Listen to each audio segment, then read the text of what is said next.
السلام علیکم ورحمۃ اللہ دوستوں. میری ماما ایک اسٹوری گنا ریڈ ہے. Mama can you read me a story? السلام علیکم رحمۃ اللہ دوستو. آج ہم آج ہم ایک سٹوری نہیں پڑھیں گے. آج ہم دیکھیں گے کہ آج میں آپ کو بتاؤں گی کہ حضور صلی اللہ علیہ وآلہ وسلم نے ایک بچے کو کھانا کھانے کے آداب کیا سکھائے تھے. ٹھیک ہے.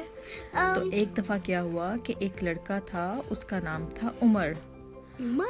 ہاں جی, عمر جو تھا, ایک لڑکا عمر جس کو حضور صلی اللہ علیہ وآلہ وسلم نے پالا تھا, اس کو لک آفٹر کی تھی وہ جب چھوٹا بچہ تھا. بیبی. ہاں جی, وہ عمر جو تھا وہ بچہ, وہ ایک دن کھانا کھا رہا تھا اور سالن کی پلیٹ میں کبھی ادھر سے پکڑتا کھانا, کبھی ادھر سے سالن پکڑتا, کبھی ادھر سے کھانا پکڑتا تھا, کبھی ایسے. تو حضور صلی اللہ علیہ وآلہ وسلم نے فرمایا, بچے اللہ کا نام لے کر شروع کرو اور اپنے دائیں ہاتھ سے کھاؤ اور اپنے سامنے سے کھاؤ. ایسے نہیں کرتے کہ اس پلیٹ میں کبھی آپ ادھر سے اٹھا رہے ہیں کھانا, کبھی ادھر سے اٹھا رہے ہیں. ٹھیک ہے, اوپر سے. تو ہمیشہ پلیٹ میں کہاں سے کھانا کھاتے ہیں؟ سامنے سے, اپنے سامنے سے. جیسے پلیٹ پڑی ہوئی ہے تو اس کے سامنے سے آپ نے کھانا کھانا ہے, اپنے آگے سے. ٹھیک ہے.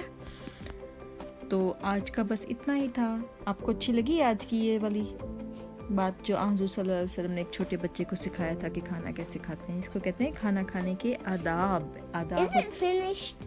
ہاں جی, ایٹیکیٹس اس کو کہتے ہیں. ٹھیک ہے, ہم دوبارہ پھر آئیں گے. چلو اوکے دوستو, آپ دوبارہ حاضر ہوں گے ہم.